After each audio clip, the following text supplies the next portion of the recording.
The Mended Vessel, a story of restoration after infidelity, a modern, well-kept living room at night. David is sitting on the edge of a leather sofa, head in his hands, his body language conveying complete defeat. Leah is standing across the room, her back to him, silhouetted against a large window. A single broken ceramic vase lies shattered on the hardwood floor between them, symbolizing their broken covenant. The atmosphere is cold, dark, and heavy with unspoken pain. The word hung in the air, a physical weight that crushed the life out of the room. Infidelity. David had finally confessed, and the silence that followed was louder than any scream. Leah didn't move, didn't cry. She just stared out the window at the empty street, her heart a cold, hard stone in her chest. The marriage, once a beautiful, carefully crafted vessel, lay in pieces on the floor. David was shattered, but Leah was simply empty.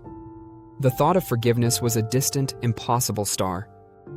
A small, simple prayer closet or a quiet corner of a bedroom. Leah is kneeling on a worn cushion, her face tear-stained but resolute. She is holding a well-worn Bible open to a page marked with a cross. The lighting is soft, coming from a single small lamp, creating a halo effect around her. David is seen in a separate, dimly lit room, alone, looking at a framed wedding photo with deep regret. They are physically separated, but spiritually, a battle is being fought. For 3 months, they lived in the same house but in different worlds. Leah's world was the prayer closet. She didn't pray for David. She prayed for herself. She prayed for the strength to forgive, for the grace to let go of the bitterness that was poisoning her soul. She prayed for God to show her his will, not her own desire for revenge. David, meanwhile, wandered his own wilderness of shame, realizing that his actions had not just broken a vow, but had wounded the heart of God. He began to pray too, not for restoration, but for repentance, knowing he deserved nothing less than the end. David and Leah are sitting in comfortable chairs in a warm, professional counseling office. They are facing each other, not the counselor. David is leaning forward, speaking with sincere humility, his eyes locked on Leah's. Leah is listening, her arms still crossed defensively, but her expression is one of cautious, painful openness. A single, visible ray of sunlight is cutting through the window, illuminating the space between them. The broken vase is gone, replaced by a simple, living plant. The first step was the hardest, talking. In the safe space of the counselor's office, David didn't make excuses. He took ownership. "I broke us, Leah. I am so sorry."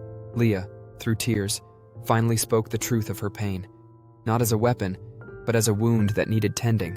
It was a painful, slow process, like pulling glass shards from a deep cut. But one afternoon, after David finished a difficult confession, Leah reached out, not to hold his hand, but to touch the simple wedding band on her own finger. It was a tiny, fragile thread of hope, the first sign that the mender was at work.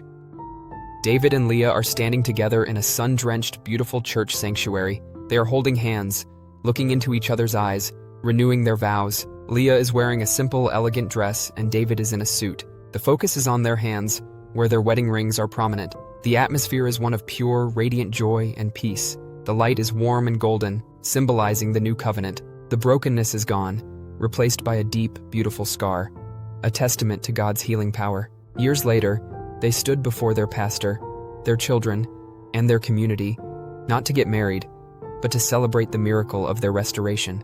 The marriage was not the same. It was better. It was a mended vessel, stronger for having been broken and healed by the hands of the Master. David's love was now rooted in humility, and Leah's was rooted in a supernatural forgiveness that only God could provide. As they exchanged their renewed vows, they knew their story was not a tragedy, but a testimony, a living, breathing example that with God, nothing is impossible, and even the most shattered pieces can be made whole again. Their love was a second, greater miracle,